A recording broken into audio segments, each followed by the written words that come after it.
ठंड में गरीब माँ की दो बेटियां। आज की कहानी है दौलतपुर गांव की, जो शहर के पास ही बसा हुआ था।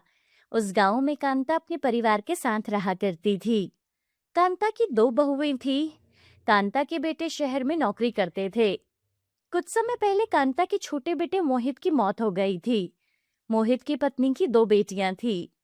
रीना की बेटियां होने की वजह से उसकी सास और जेठानी उसे बिल्कुल भी पसंद नहीं करते थे। एक दिन काव्या और आशु घर के बाहर खेल रहे होते हैं कि तभी आशु गिर जाता है और उसे चोट लग जाती है। आशु रोते हुए घर के अंदर चला आता है। क्या हुआ बेटा, तू रो क्यों रहा है? और ये चोट कैसे लगी तुझे?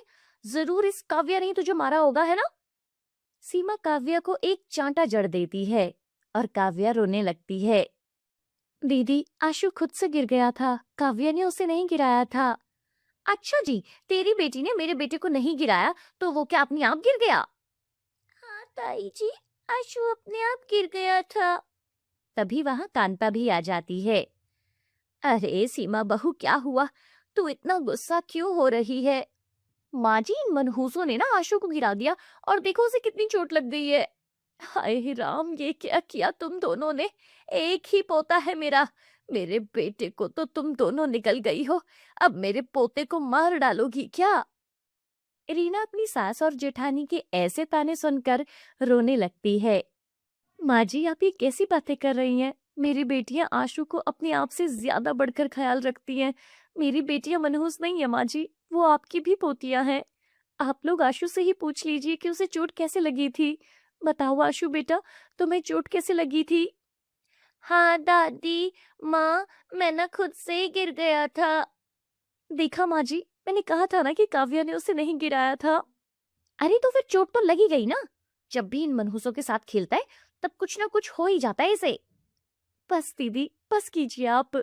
मेरी बेटियों को मनहूस मत कहिए। इन मासूमों की क्या गलती है जो आप इनको इतना भला बुरा कहती रहती हैं? इनके पापा हमें छोड़कर चले गए तो इसमें इन बच्चियों का क्या कसूर है दीदी? जब से तुम्हारी बेटियां पैदा हुई हैं, हमारे घर को इनकी मनहूसियत ने घेर लिया है। अच्छा होता इनको पैदा होते ही तुम मार देती। माँ जी बस करो, मैं आपके आगे हाथ जोड़ती हूँ। मैं और नहीं सुन सकती अपनी बच्चियों के बारे में।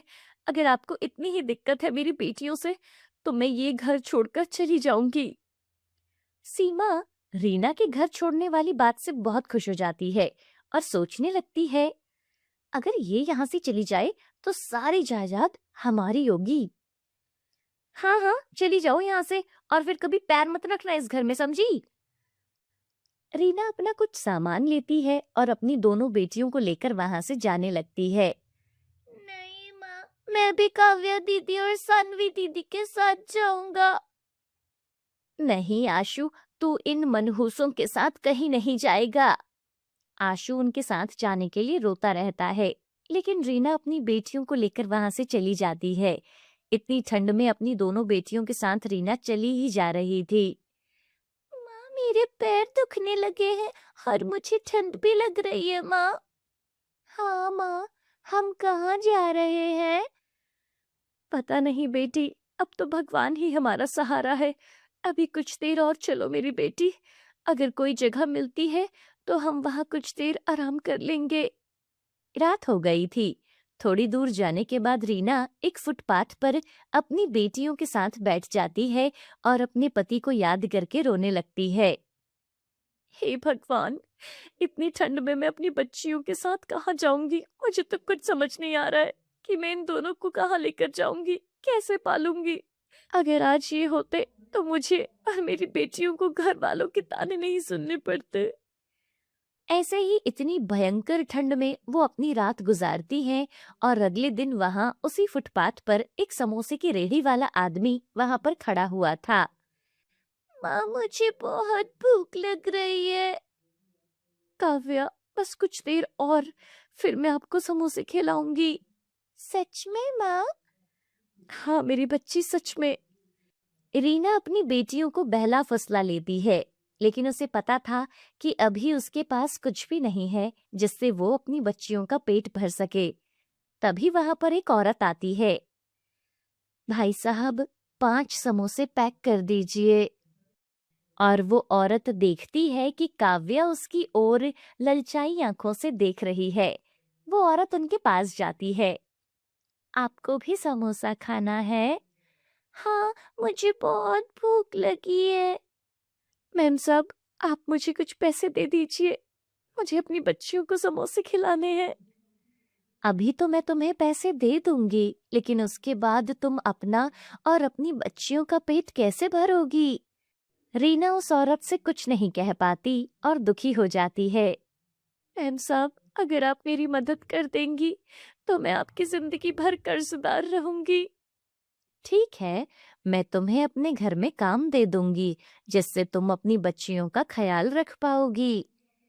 वो औरत एक स्कूल की प्रिंसिपल होती है और वो उन तीनों को अपने साथ अपने घर ले जाती है। आओ रीना, तुम आज से मेरे साथ इस घर में रहोगी। क्या तुम्हारी बच्चियां स्कूल जाती हैं? नहीं मैम साहब जी। कोई बात नहीं, मैं तुम्हारी बेटियों का दाखिला एक स्कूल में करवा दूंगी। रीना बहुत ही भावुक हो जाती है। मैं आपका उपकार कभी नहीं भूल सकती मैम साहब। आप मेरे लिए किसी भगवान से कम नहीं हो। आपने इतने मुश्किल समय में मुझे अपने घर पर काम दिया और मेरी बेटियों के बारे में इतना सोचा। रीना, अब तुम रो नहीं। तुम्हारी बेटियां पढ़ लिख कर तुम्हारा खूब नाम कमाएंगी। उस दिन से रीना उस औरत के घर पर रहने लगती है और उसके घर को संभालती है। उस औरत ने उसकी दोनों बेटियों को एक स्कूल में दाखिला दिलवा दिया था। ऐसे ही समय गुजरता है और काव्या और सानवी भी मन लगाकर पढ़ाई करती हैं। माँ देखो, आज मुझे स्कूल में ये इनाम मिला है। हाँ माँ, मैं भी अपनी क्लास में फर्स्ट आई हूँ।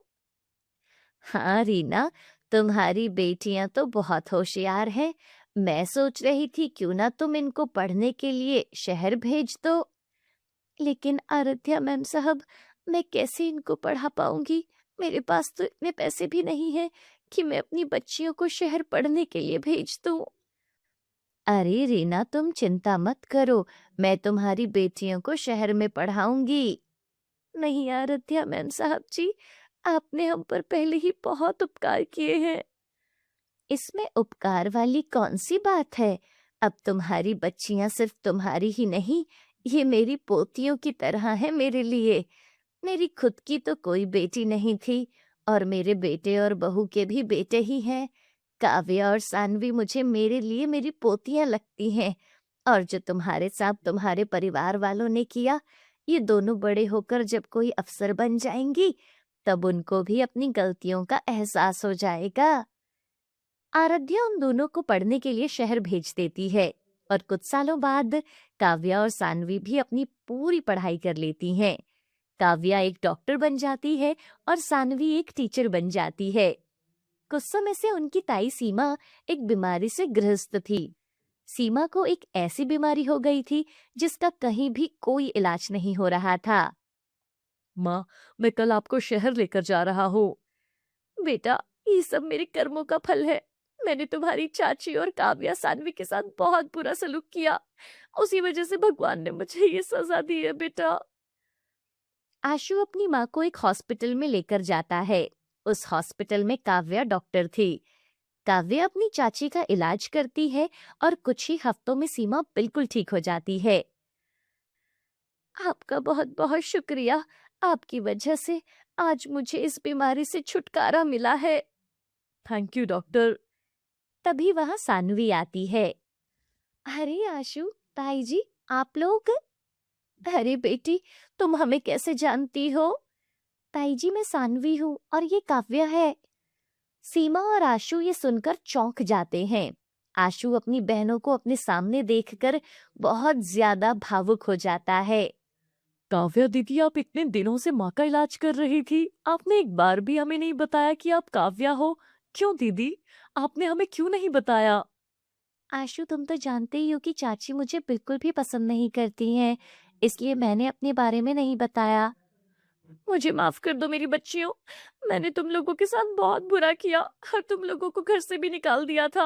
और आज देखो, जिन बच्चियों को मैं मनहूस कहती थी, आज उन्होंने ही मुझे एक नई जिंदगी दी है। और सीमा रोने लगती है। ताई जी आप रोइए नहीं, जो होना था वो तो हो गया। आपको अपनी गलती का पछतावा है, ये बहुत बड़ी बात है ताई जी। इसके बाद सानवी और काव्या उनको अपने बड़े से घर में ले जाती हैं। अरे सीमा दीदी आप आइए आइए। सीमा रीना से अपनी गलतियों की माफी मांगती है।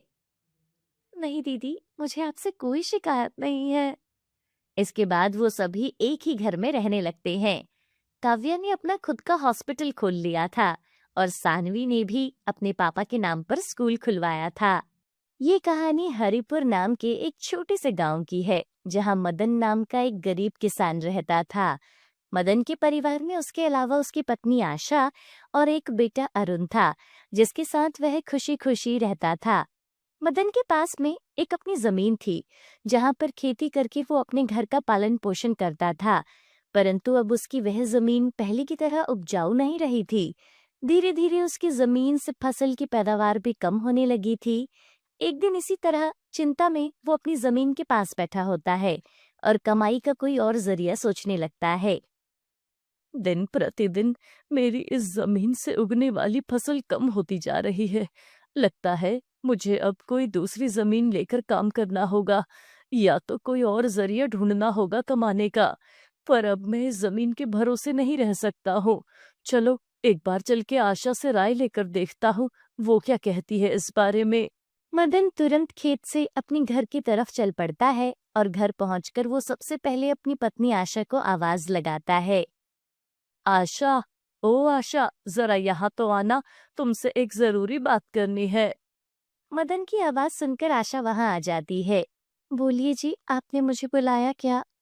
हाँ अरुण की माँ, मुझे ना तुमसे एक जरूरी विषय पर बात करनी है। हाँ जी बोलिए ना, क्या बात है? तुम तो जानती हो हमारी जमीन अब पहले की तरह इतनी उपजाऊ नहीं रही है, और अगर मैं इसे ज्यादा खाद डालने की कोशिश भी करूंगा तो कहीं उसकी मिट्टी और खराब ना हो जाए। इसलिए सोच रहा हूँ कि कुछ समय के लिए उस जमीन पर खेती करना छोड़ दूं। हर साल थोड़ी थोड़ी खाद उसमें डालता रहूंगा, जिससे कुछ सालों बाद वो पहले की तरह उपजाऊ हो जाएगी। फिर उसमें खेती करना शुरू कर दूंगा। जी हाँ, ये ठीक रहेगा। इससे ना आपकी ज़मीन भी सही रहेगी और उसमें उगने वाली फसल भी। हाँ, पर तब तक मैं क्या करूं?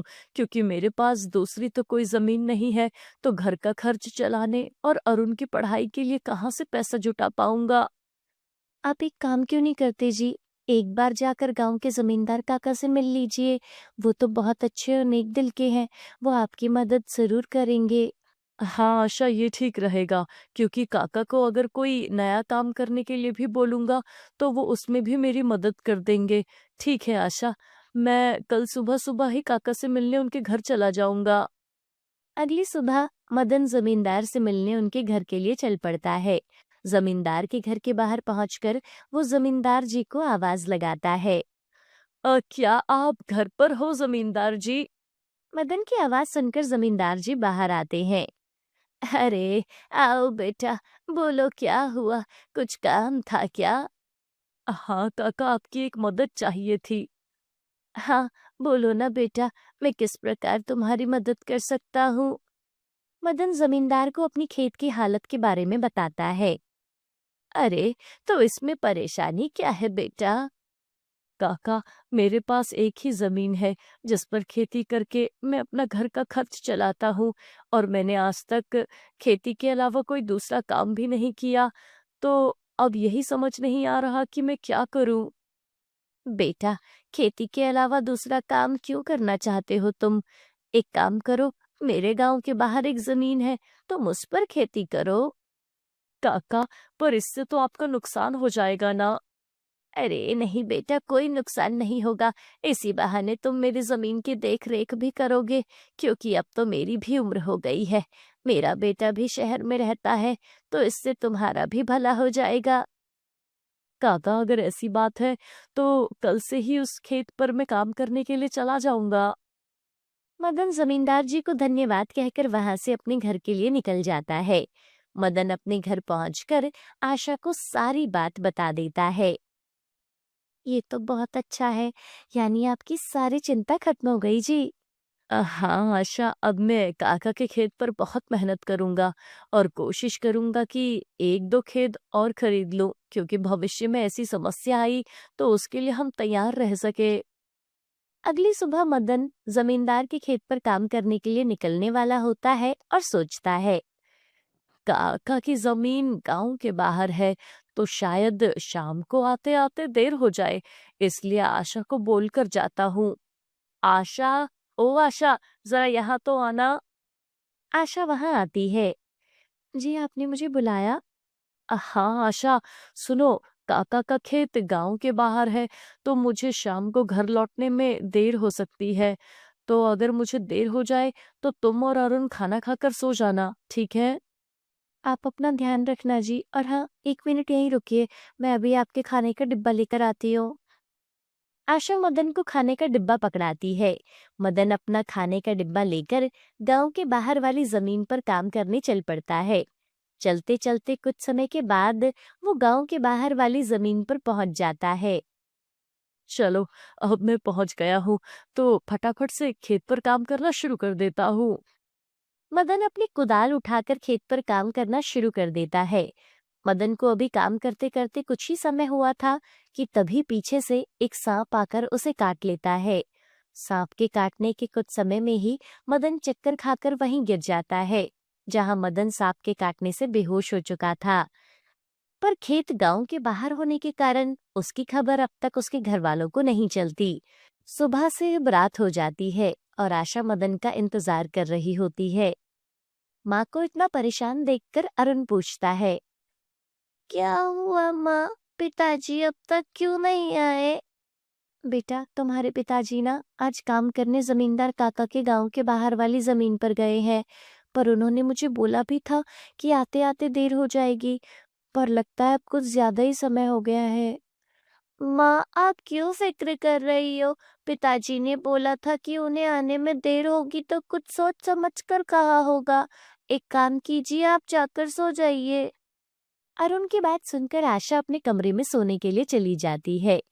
अगली सुबह भी जब आशा देखती है कि मदन अब तक घर नहीं आया है, तो परेशान होकर वो सीधा जमींदार से मिलने उसके घर की ओर चली जाती है। आशा जमींदार के घर पहुंचकर उनसे मदन के बारे में पूछने लगती है। जमींदार काका, अरुण के बाबा ना कल आपके गांव के बाहर वाले खेत में काम करने गए थे, पर अब तक घर नहीं आए हैं। मुझे बहुत चिंता हो रही है। क्या कहा बेटी?